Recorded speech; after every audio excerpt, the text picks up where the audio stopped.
Rundown.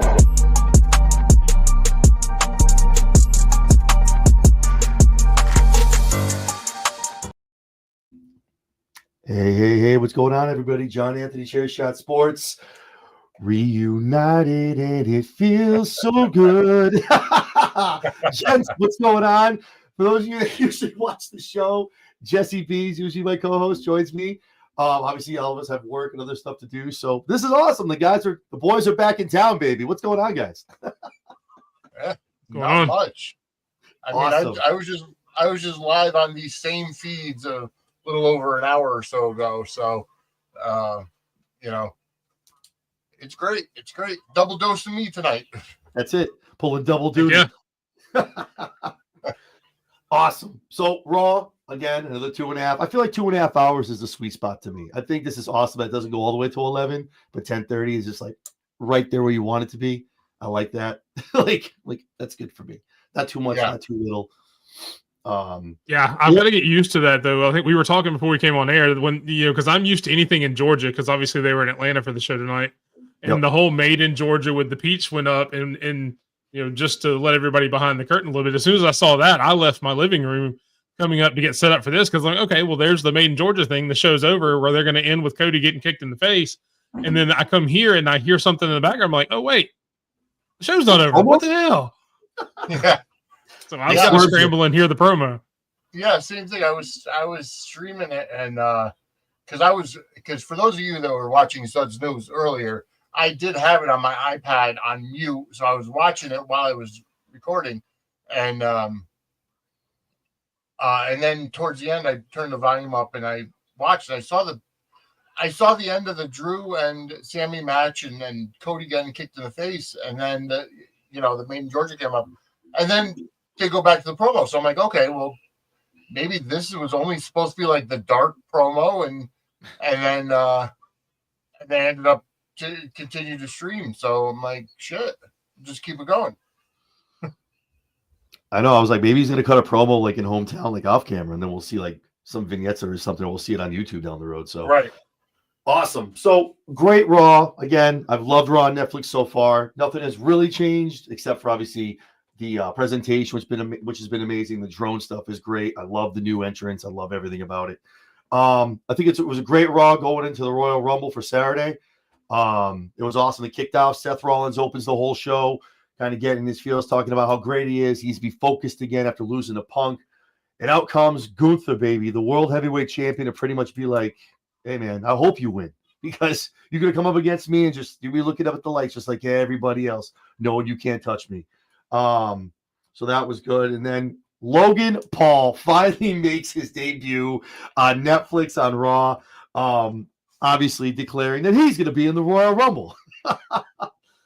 I talked about it on a previous show last week. This is probably one of the biggest star-studded Rumbles that have been ever. It's so stacked.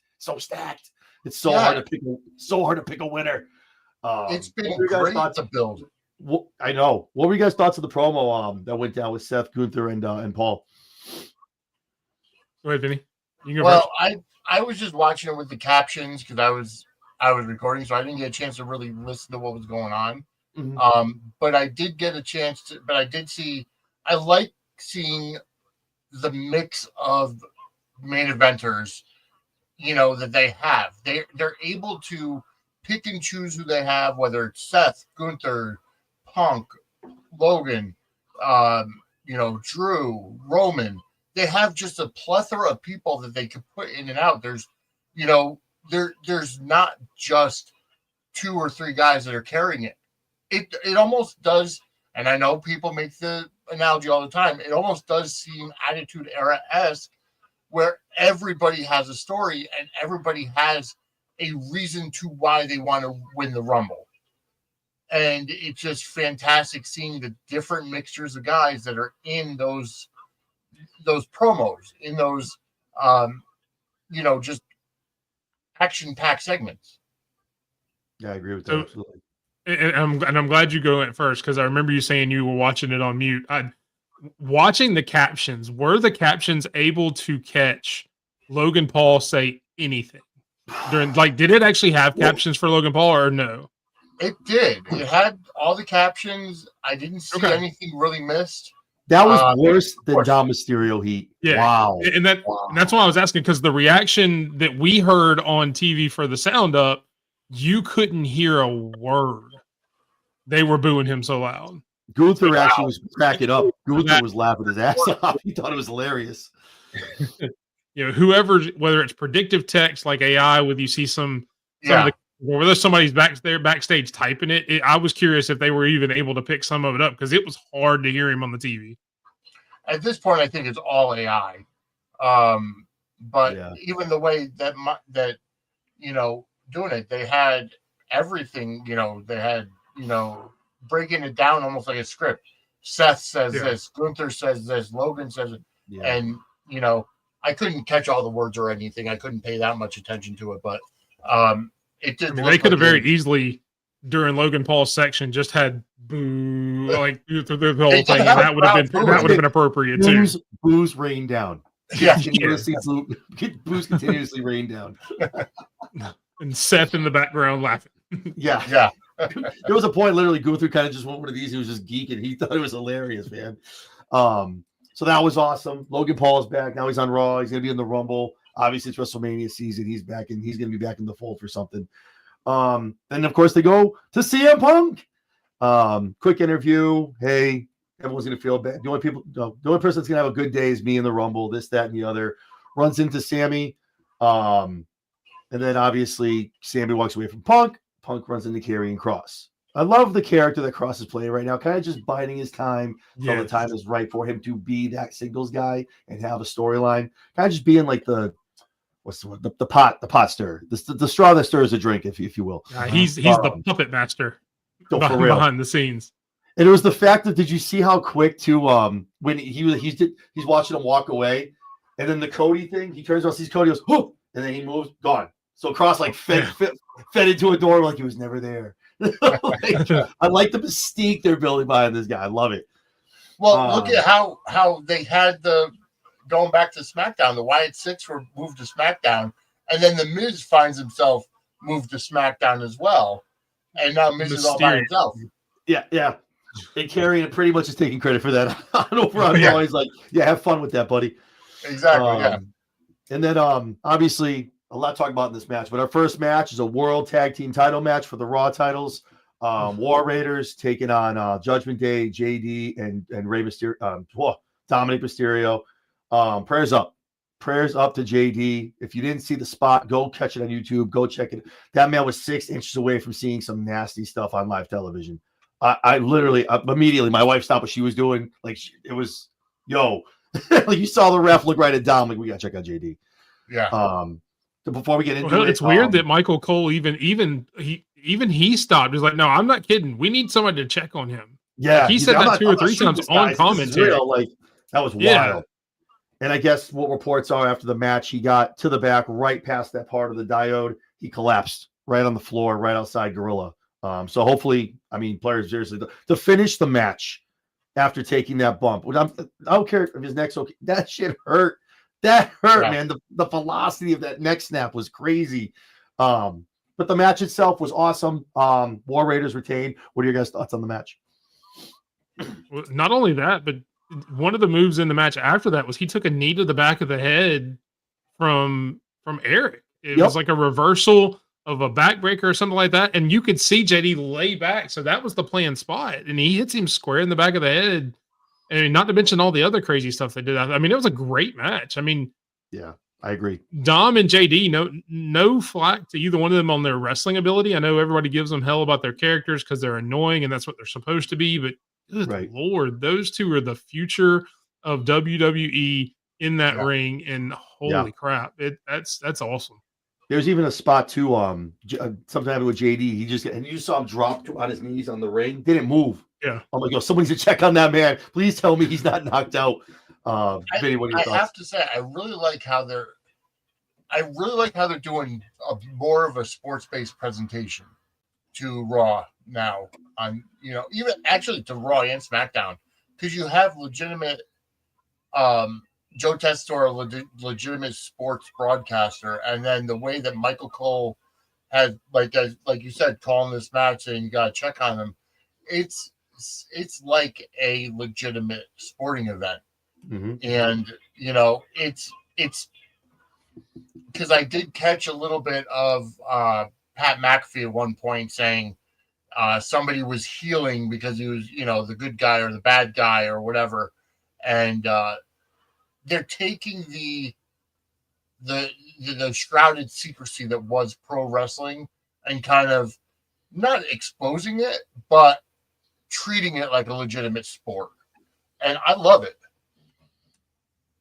No, I agree. And Triple H has gotten hate for that in the past. What was it, like a week or two ago, where he was doing an interview and he said something about we're faces and heels, and like the IWC just went crazy. How dare you mention heels and faces, and those are our special words. No, dude, that's just the way the show works.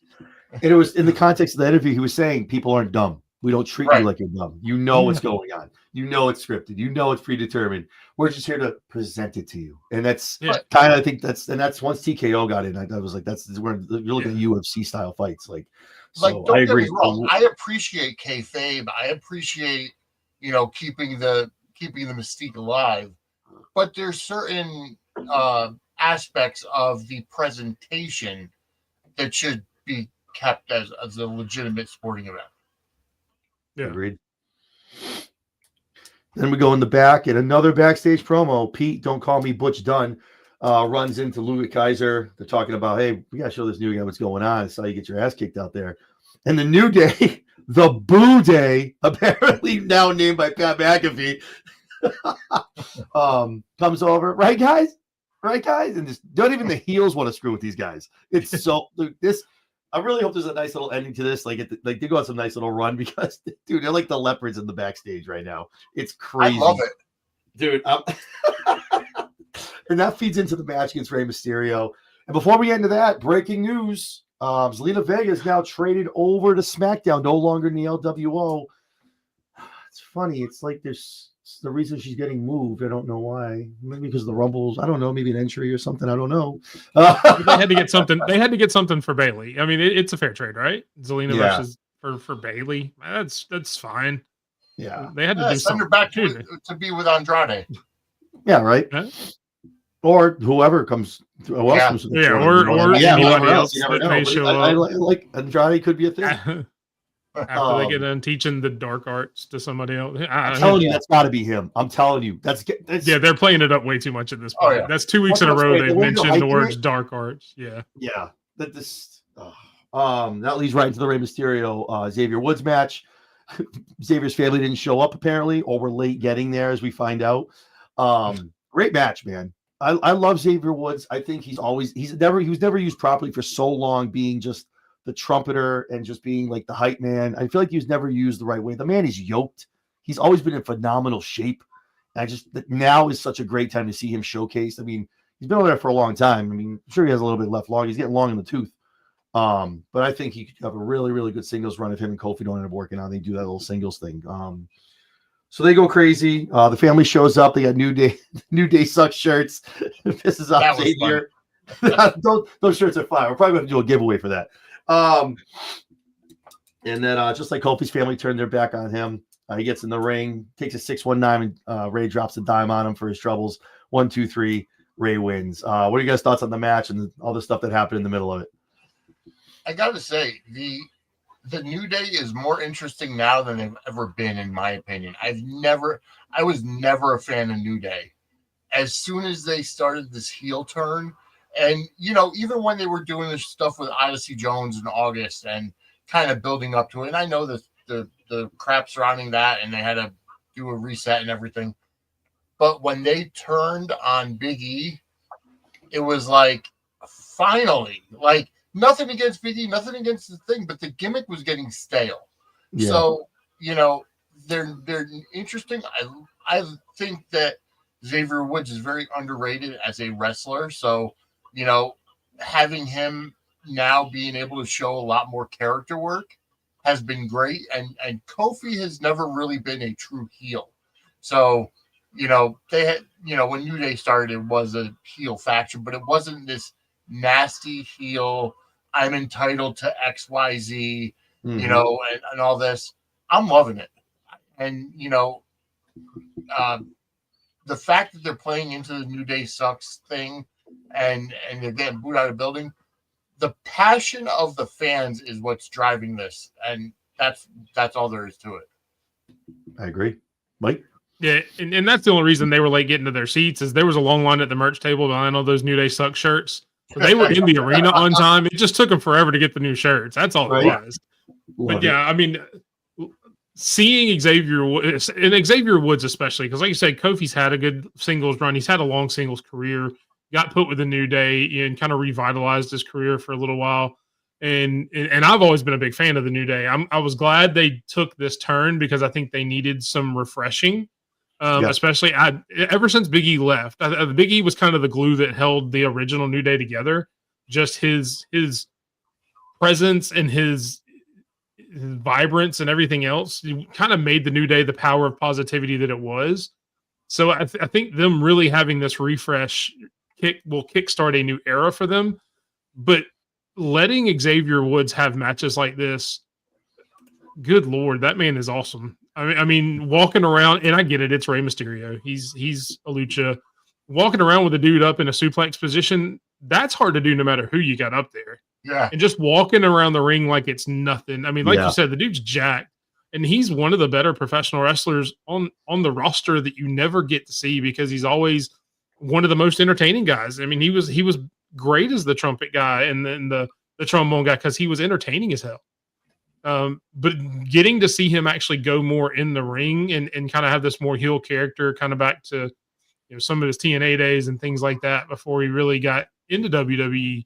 Man, I'm excited for that. I would, like you said, I would love to see a singles run from him. I wish they would start winning some matches. Maybe once they start doing tags again, so maybe they can go for the War Raiders tag team belts at some point. Yeah. But yeah, I mean, as long as they start turning around and winning every so often coming up, I'm all for it. I would love. No, I agree. I love the heel run. I would love to see something.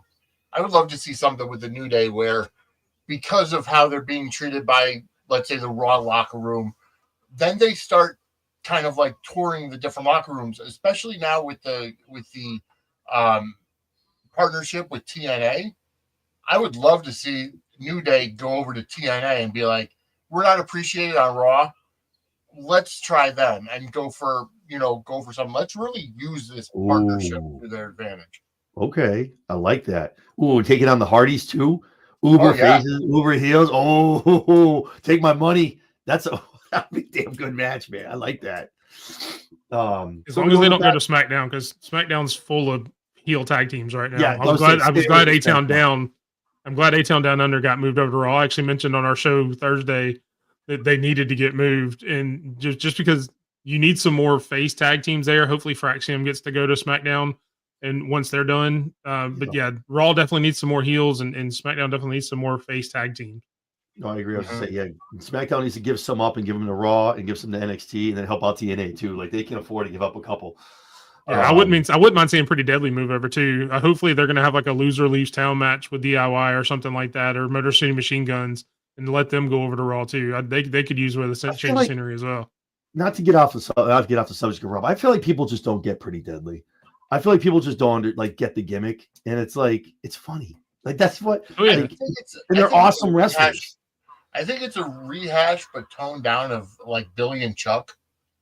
And it's. I mean, it's a funny gimmick, but it's meh to me. But that match they had on Friday night was they showed they could go. Oh yeah, absolutely. I agree. So we're in the back again. Sammy and Seth. Sammy's apologizing. It was an accident. Didn't mean to give you a haluva cake and put my foot in your mouth. Seth is like, "That's cool, man. It happens again. I can't really know if it was an accident." That's for some foreshadowing to the end of the night. And Jey Uso, man, this dude, I said it on the prediction show for Saturday Night Main Event and the results show. This man can do no wrong. This man it doesn't matter what he does, man. Then he coming out with Cuervo. Well, with Cuervo, I mean, no Sage this time, so just Cuervo and with Jey Uso. But yeah, dude, the crowd reaction is just crazy for Jey. He could go 0 for 100 on his next 100 matches, and no one gives a hell. No one gives a damn. He's just going to come out. Everyone's going to yeet on themselves. It's awesome. It's great. Jay now puts his sights on the Royal Rumble, as everyone is this whole week, moving into Saturday's event. So I'm pumped for that. I think that's going to be cool. I will say that to me, that segment went on a little too long. It lost some of its luster towards the end. I was like, all right, let's go. Let's move on to something else. My thing is too, like, I love, like, obviously the chants have always been organic with the universe, right? The way obviously Austin did it, not all the time, but it was just like, you don't have to talk. Your promos need to take 10 minutes because you pause between everything to hear. Yeet. The only reason why he does that is because he gets blown up coming through the crowd. Dude, you see how, what was it, 2 weeks ago? He hopped around the mic. He's like, welcome. Yeah. Exactly. I was like, no, he's not bad. He's a minute. Get him some air. I mean, to me, that kind of takes it away. Away from it, because it's great to have the crowd interaction coming through the crowd and everything and the eat and everything. But if you're already blown up by the time you get to the ring, your matches are going to suffer. Your promos are going to suffer. He wrestles half a match just getting up on the top rope, just damn, bro. Like, get that man some cardio. Like, I'm not in the best cardio shape myself, but I'm not attempting that. Or get him a little less cardio on the way to the ring. Yeah, I was gonna say, get the cardio in the gym. Save that for Fridays and leg day, bro. What are you doing? Well, that's like even on tonight's, when he's coming down the stairs, they had the little entryway right there that was on a lower level. Let him come out through there. That's half the walk. You still get the same effect. He's like, nope, we're going this way. We're going all the way around. We're going to mock it. We're going to walk halfway around everybody. I do want to respond to Michael from the chat. He said they should do the entrance, hit a commercial to get him some breath. But on Netflix, I don't get commercials. They just keep going. So, I think they should move them to SmackDown if they're going to do it that way, because SmackDown still has commercials for everybody. I don't see commercials on Netflix. I don't know if that's the same for everybody, but like I do. It really wouldn't do anything for him to get any breath, because people are still watching him. Yeah, I was gonna say, like, I'm thinking about upgrading to the no ads. Like, I mean, it doesn't matter to me either way. But just as an ad on my screen for 3 minutes, they're still in the ring doing stuff, and he's still gonna be So But and before we go, I do want to make another point. I meant to mention this at the beginning of the show. You mentioned Logan Paul. I did. And I wanted to give a shout out to Logan Paul, who got hit with the what chance. Like, you've heard hundreds of wrestlers over the past 10 years. And shout out to him for being able to flip his cadence in the middle of his promo and start using the what chance in his promo. To be such a young entertainer and young performer on this stage, to be able to switch your cadence in your promo on a dime like that when you start getting the what chance, that was pretty damn awesome. That's a seasoned vet right there. I agree. Oh, That's what I'm saying. I've said it before on a lot of shows. I think we've talked about it too. Like, you can hate him. He's doing his job. That's what you're supposed to do. But he is wise beyond his years, and he's invested in the business. He's invested in the craft, and it's good. It shows, just like we just said. It shows, like, that doesn't. If Bad Bunny was out there or some new guy out there, they don't know what they're doing. They're just gonna keep talking through it. Logan's like, oh, we're gonna do that. All right, I'll slow it down for you. All right, we'll want it. Yeah, okay, there's been plenty of seasoned wrestlers who got that what chant and lost it and got embarrassed. Yep. Mm-hmm. So yeah, I agree. That's a good shout out. Shout out to Logan Paul, man.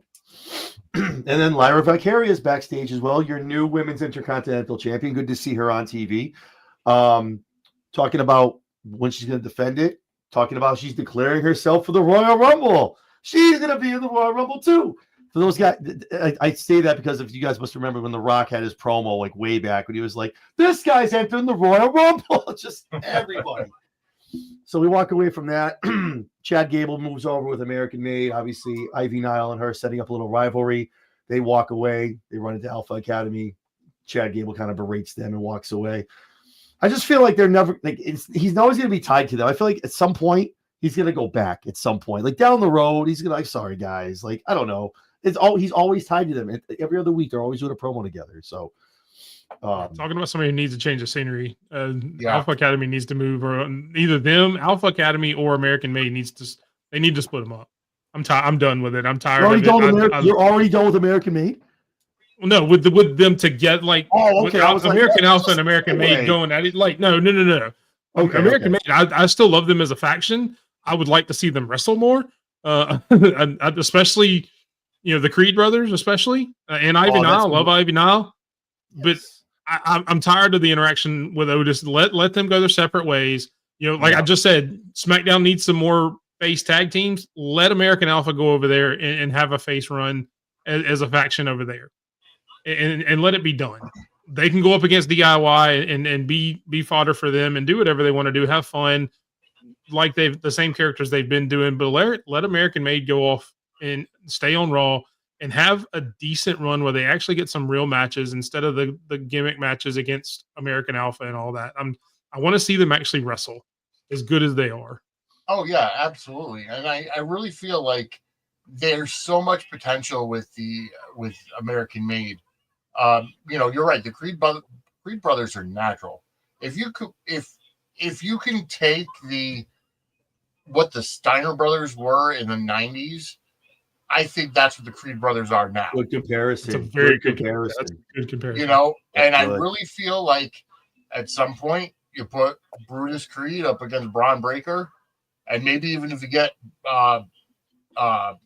Scott's kid, who's supposedly going to be coming in at some point, and you could have the next generation Steiners against the Creed brothers.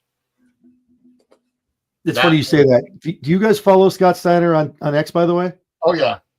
Have you noticed he's been getting really chatty lately? The past week and a half. Yeah. Something's coming. He might. Oh, yeah. I think. I mean, I'm just saying. I think he might pop up on Saturday. I don't know. I don't know if he can go. I don't know. I don't want him in the match. He can pop up and make an appearance. I don't want him in. Something's going on because it's just like I'm noticing. Like the week and a half, all of a sudden now he's talking about the fans. He's live tweeting almost the shows. Like, you guys, don't get me going, freaks. Don't get me going. I'll show up down there, and I'm like, getting real loud all of a sudden. You've been quiet for a minute. So and I've heard something about him and Jesse. Obviously they've got history. Yep. Maybe they do it on the next Saturday night's main event. He shows up there because he started tweeting and chirping right before then.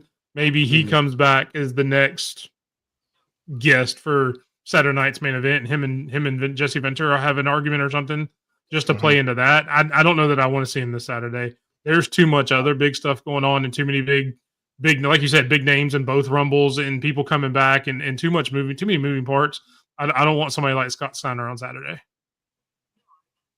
Yeah, I'm just saying. I feel like something's gonna happen. That's why I didn't know if I don't know, but no, he's been entertaining online on Twitch. Absolutely, dude. Him showing up on Saturday night's main event too. You give Scott Steiner a live mic. Oh yes, let's go.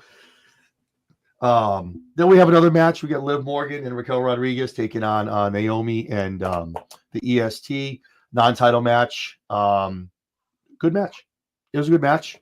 A little choppy to me. And again, I don't like to, obviously, like not just a women's match. It seemed choppy to me. It seemed very kind of a lot of people kind of looking back, doing their thing. I've been saying this a lot of times about Bianca, and I love Bianca Belair. I do. I just feel like a lot of the times you see her doing a lot of look back and like kind of like planning the moves. And I just, with Raquel looks still a little green in there, choppy too. But other than that, I mean, if it was a good match, it was good to see. Obviously, Liv gets the win, pinning the tag champs. What are your guys' thoughts on the match? Same. I think Bianca's matches get like that because I think she moves faster. Obviously, she's the fastest.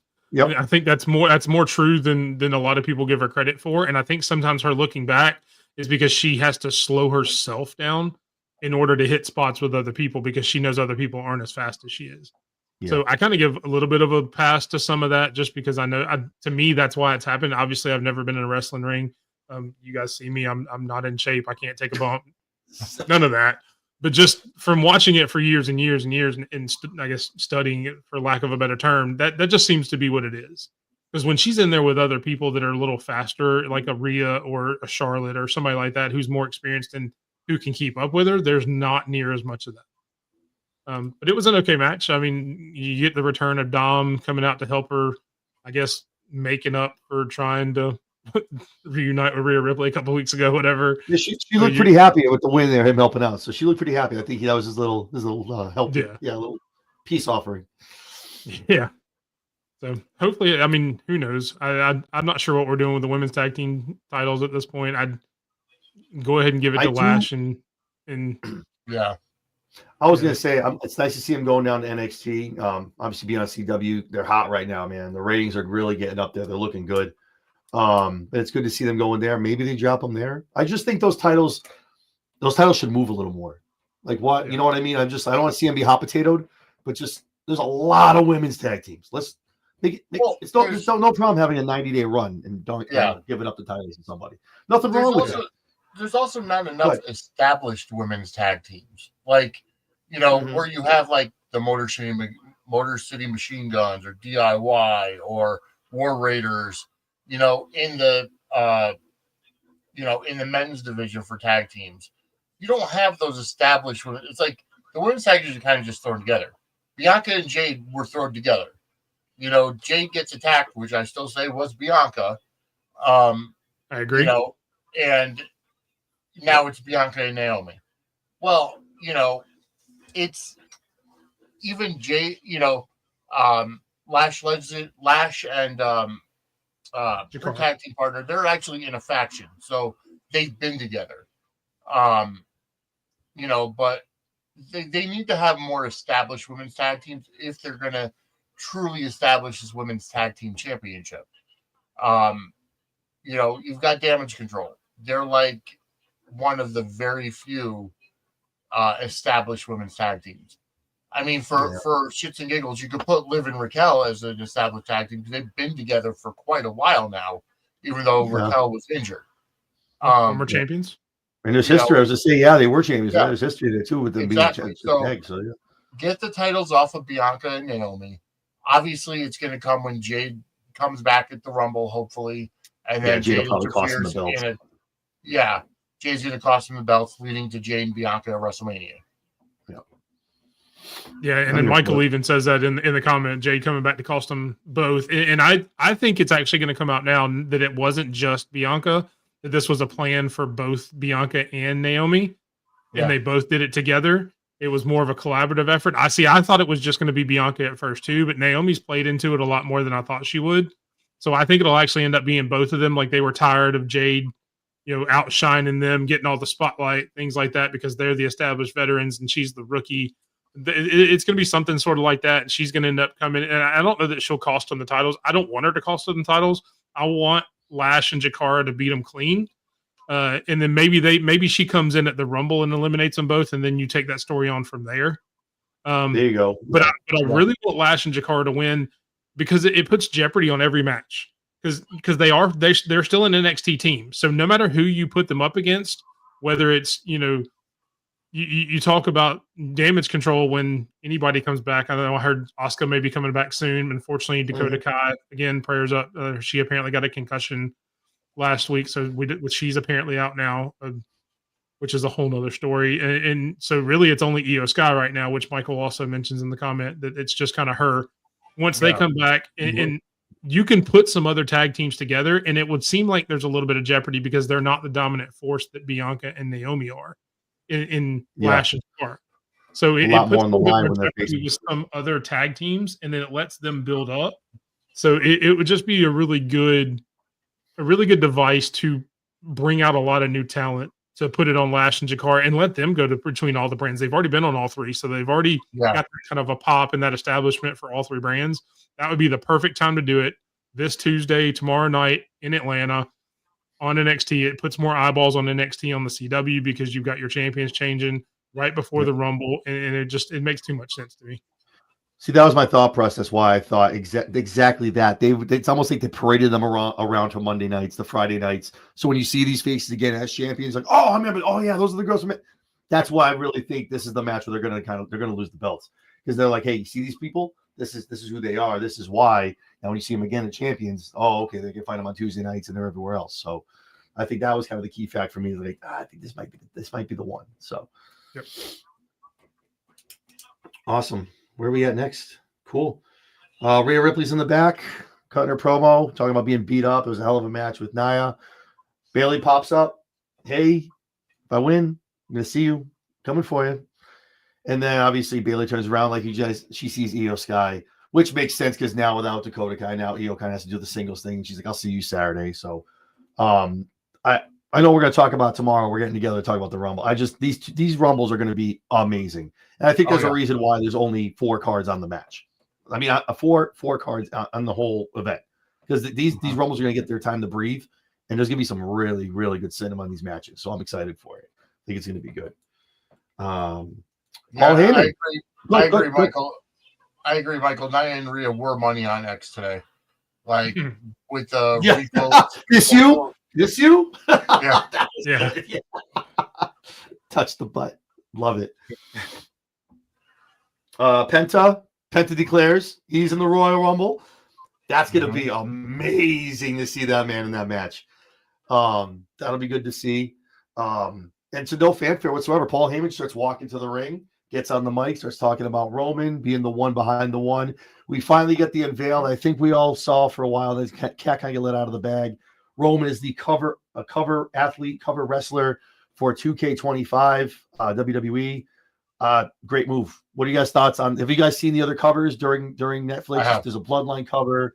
If you pre-order, which I'm gonna do as soon as you can do it, you get the whites. You get the white. But I was just putting up my ones. Yeah. Shout out to and you can go check my X at Big Mike _Big Mike 27 for congratulating the one true tribal chief making it to the Bloodline cover, Tonga Loa. Finally, as a rookie, his first year in WWE. And I've got a second one I'm going to put out earlier where I actually Photoshop his head over Roman's. It's coming. Just look out for my X in the next day or two. It's coming. Where Tonga Loa is the headliner on there, not Roman. Make sure you tag him. I guarantee. Somebody give me Tonga Loa's X because I looked for it. I Googled it and couldn't find one that was legitimate.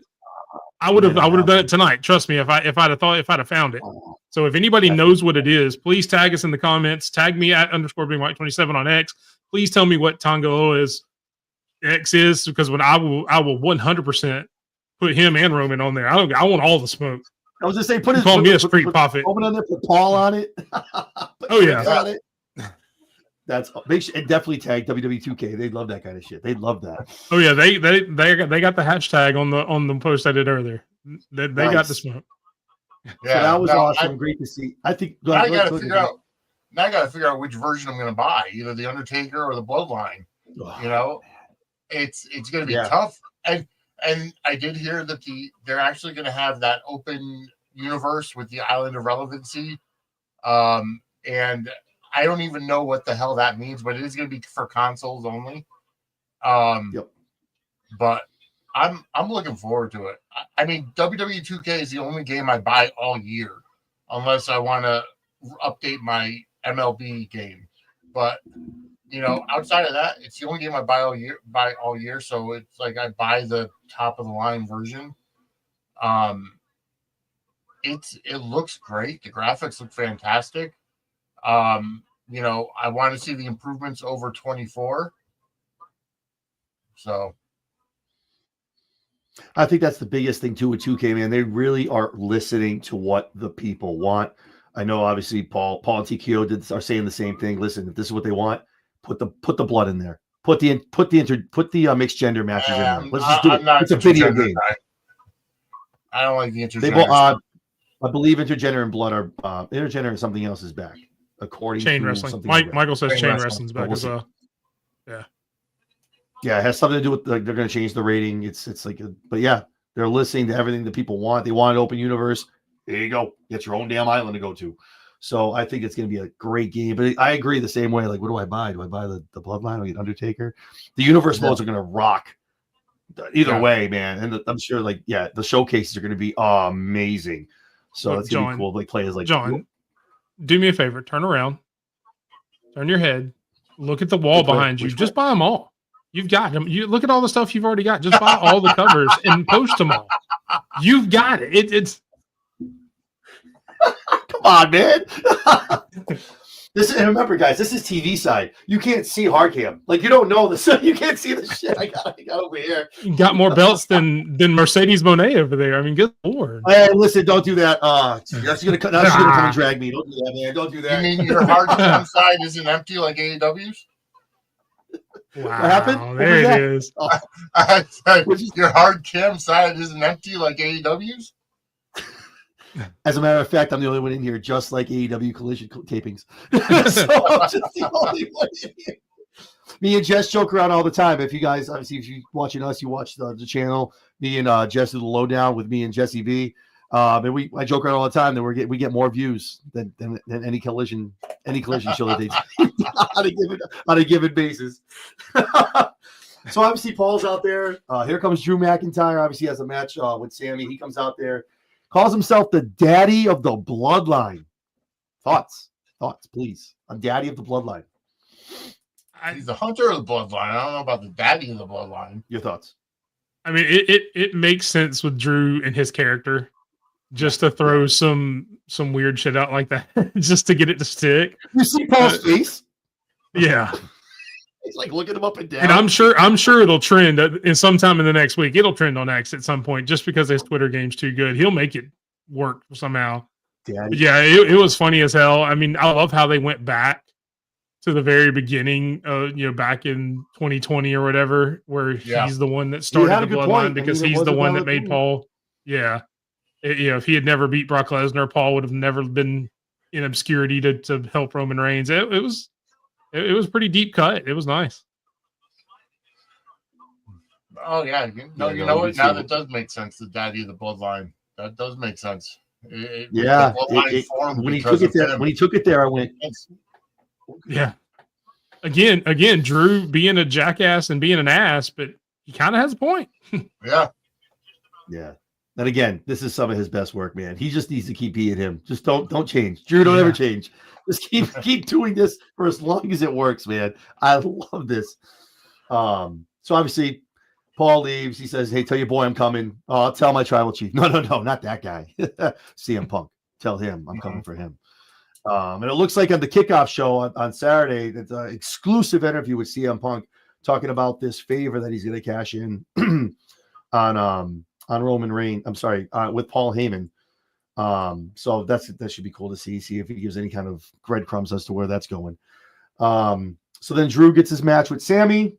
Awesome match. Those two have great chemistry in the ring together. Mm-hmm. Awesome stuff. Blue Thunder bombs. Everyone's hitting power bombs off the top rope. Everything. The bump on the table. Those new tables are not safe for wrestlers.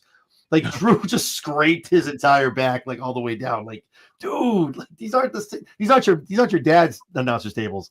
These things are solid, just built in, baby. Like, but I thought it was a great match. Obviously uses the ropes to get the 1, 2, 3. What are your thoughts on the match? What we're talking about and what transpired after that? Oh, fantastic match! Yeah, Drew and Sammy, like you said, have tremendous chemistry. I've started to actually become a big fan of Sami Zayn. I never was. Like I always put him in. I always respected his ability in the ring, but I was never really a fan of his. But over the past, I want to say 6 months to a year, he's really impressed upon me that he's up in that upper echelon. Yeah, agreed. I can't add anything to that. Just agreed.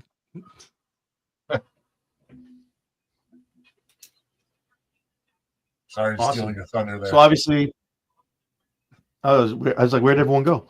I was like, everyone's still here. Oh, everyone came back. I said, okay, great. So obviously after that happens, Drew just continues to beat the hell out of Sami Zayn. Here comes Cody Rhodes. He starts beating on Drew.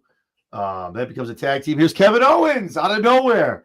So those two beating the hell out of him. Sammy gets involved. Drew's got Sammy in the corner. I'm sorry, gets Cody in the corner. Sammy goes to hit the kick on Drew. Oh, it smashes Cody's face in. Second time, 2 weeks in a row, baby. Taking dudes out, his friends. What I liked about the entire thing was not so much that happened. I like the fact that all you see is Kevin Owens and Sammy standing there. Kevin looks over and goes, "Thanks, buddy." He gets out of the ring, and Sammy's just like, no, wait, this is how it looks. Wait a minute. So that's going to be interesting to see how that plays into the Rumble on Saturday. So that was good. And don't overlook the continuation of Kevin Owens' T-shirt game with the Sami Zayn Forever T-shirt from the Jackass match. His shirt game's on point. Oh yeah, his shirt. Everything's calculated. Oh yeah. Oh, his The shirt's fact that he been came out fantastic. in Jimmy's, the fact that he came out in Jimmy's wife's shirt, he comes out with the glow shirt, and I'm like, bro, I like that's Have you seen that Twitter rant afterwards where she told people to Oh, yeah. tag that That was was- good. Some of the posts that came up with that, people photoshopping wigs on him, that was hilarious. But to bring all that back to what Vinny was saying about the cave, I feel like that's where it lies now, where they go in and get like they're so pissed they take it to X and I'll let X play with it now. Now it's just gonna let them play for it for days now. Same thing with the Drew and CM Punk stuff. Like they'll just I tweet one thing, he tweets another, let it go, let them do their thing. And to wrap up the show, obviously, I'm sure you guys weren't the only ones. You saw the made in Georgia with the peach on it. We all knew, oh, okay, that's the end of Raw. Nope. Cody talking about getting his ass kicked in his hometown, saying how he's done it. He does it the best. He does it the most. Nobody can compare to him. Here comes CM Punk. What a promo between these two. I just wow. So much personal stuff there. And he's always bringing up his old man, always bringing up Dusty. And just the fact that he just kind of was like, look at, I'm your friend. I love you, but I'm going to tell you to your face. I'm going to stab you in the front, not the back. But I'm still going to take you down. And Cody's cracking. I know this, he doesn't want to be a heel. He doesn't but you can see the cracks in the armor where he's just really getting, Punk was right. It's getting to him. It's wearing on him. Cody's just in the ring like, what the hell do I have to do? Like, I can't take this anymore. What are your guys' thoughts on the promos and on the promo, I should say, kind of what that's going to lead into for Saturday? I mean, it was great considering I only got to see the second half of it because my dumbass moved and moved places and didn't get to see the first part of it. I did get to see kind of the part you were talking about. That was a good part.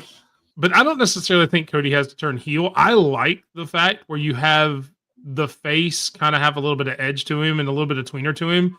Like a Stone Cold. Stone Cold still acted like an ass to everybody, but he was just the good guy. I mean, everybody just cheered him. That's kind of the way it is. I like blurring lines. It's 2025. Yeah. We don't want a pure, baby face, good guy. Oh shucks, I'm just gonna go do the white meat baby face. That's what I was trying to find. I couldn't find it in my head. But nobody wants that anymore. It's 2025. We want them to have some edge. We want them to be able to get pissed off. And if you have to, grab a chair. If you have to, grab a kendo stick. Don't give us this. Well, oh shucks, I'm just the best guy ever. And no, it's not what we want anymore. So I'm glad to see it. I'm glad to put some layers to the character. Oh, absolutely. I agree. I like it. And it's like I was gonna say, if Cody's pulling that John Cena thing of not becoming a heel or not wanting to become a heel, it's going to turn the fans off more than if he has that edge. It's the same thing, and I hate to say it, but it's the same thing with Hogan during the early 90s. It's like if you're that pure white meat baby face that's just, that all around good guy that's not in. Let's face it, Hogan was a heel. He did a lot of heel stuff, but because of his charisma, he was a babyface. I'm the biggest Hulkamaniac there is, and I always will be, and I will defend him all the time. But the fact of the matter is, he was a heel. The back rakes, the eye rakes, the Royal Rumble '92 when he pulled Sid out and being a sore loser, he was a heel.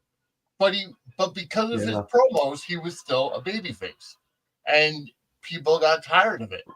So when he became Hollywood Hogan in the 90s to join the NWO, it reinvigorated his career and the entire wrestling industry. And Cody has to have that edge because he has to be that guy where he will do whatever it takes to keep the title and not just be a white meat babyface.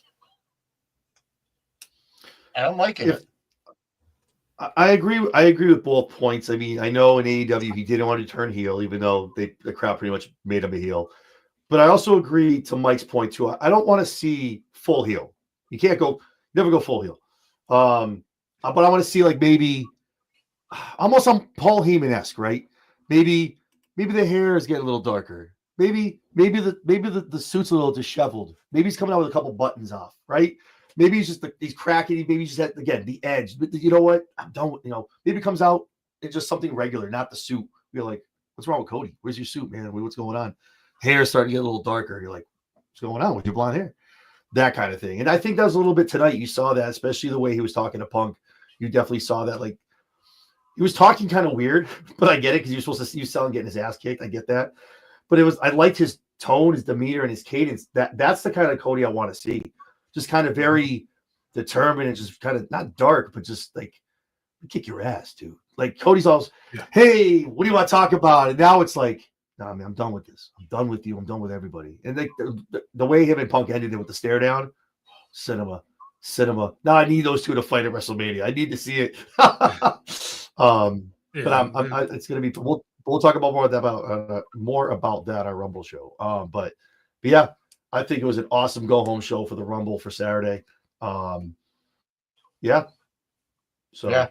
Any final thoughts on the episode? Go ahead, Vinny. I was going to say, I'm happy. I'm enjoying Raw on Netflix. I'm enjoying the. I love the presentation. I mean, I've always loved Raw in general. I've always loved wrestling, so I'll watch it to the day I die. But I like the new presentation. Like I said, the commentary is great. I like how they're treating it like a big fight. They're not, and that's the one criticism that wrestling has always gotten was the amount of promo to match time.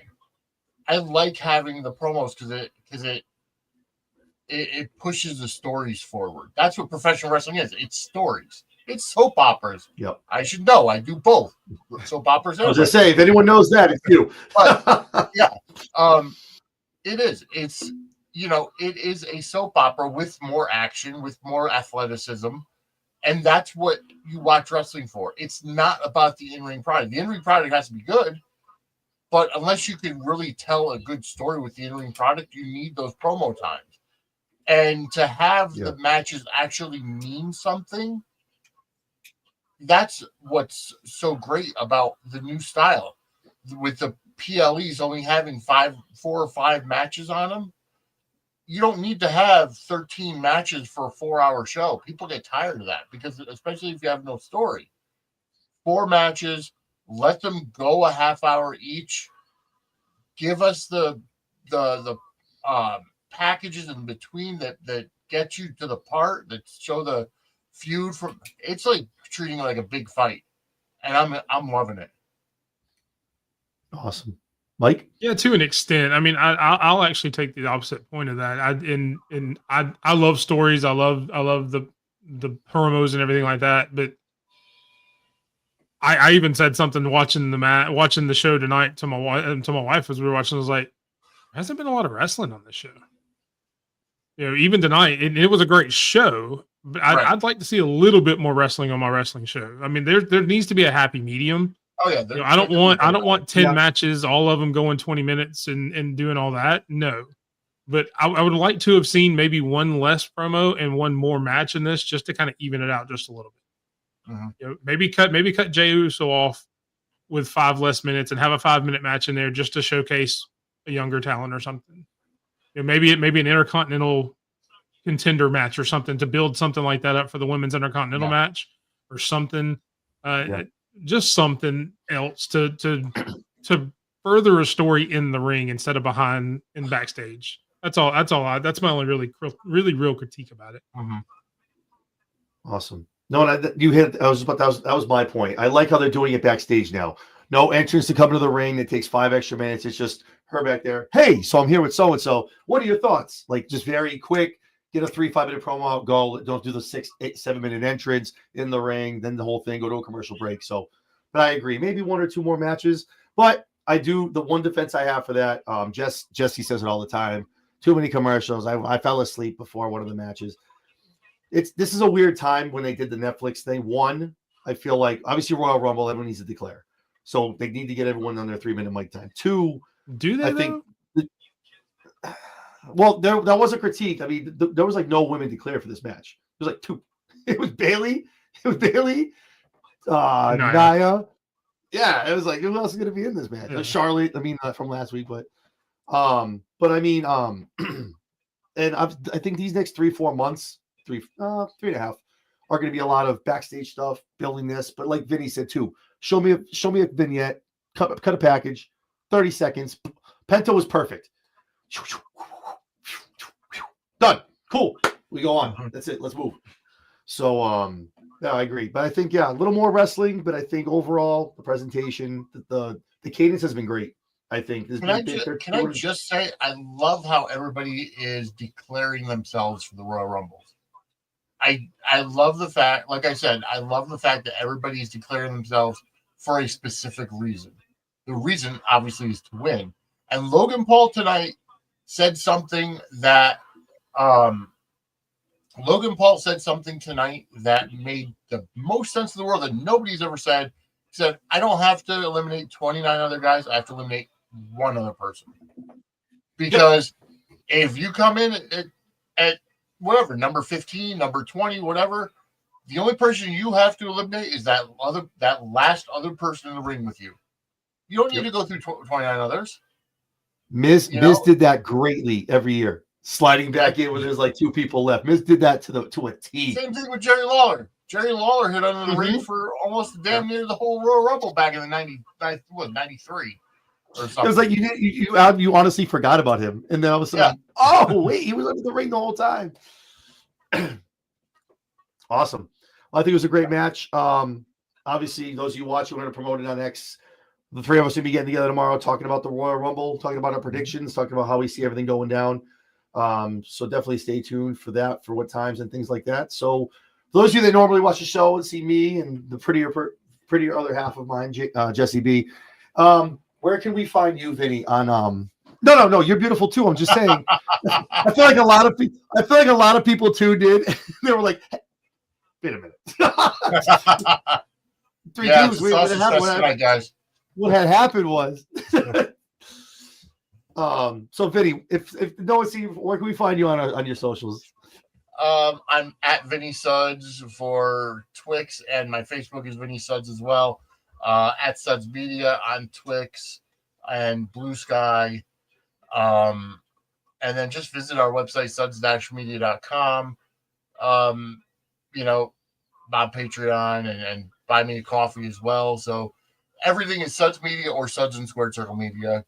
Can't miss it. Awesome. Mike, how about you? Well, I guess you could go check me out on X, where I won't post any pictures apparently, because apparently I'm not the good looking one of the group. At _Big Mike 27, pretty much all socials at _Big Mike 27. X, YouTube, Twitter, Snapchat, pretty much everything. Be sure to tune in. And John didn't mention we are here tomorrow night for Royal Rumble predictions, but this Thursday, January 30th, 8 o'clock Central, the run-in Royal Rumble fantasy draft, 6 enter. Only one will survive, and that will be me.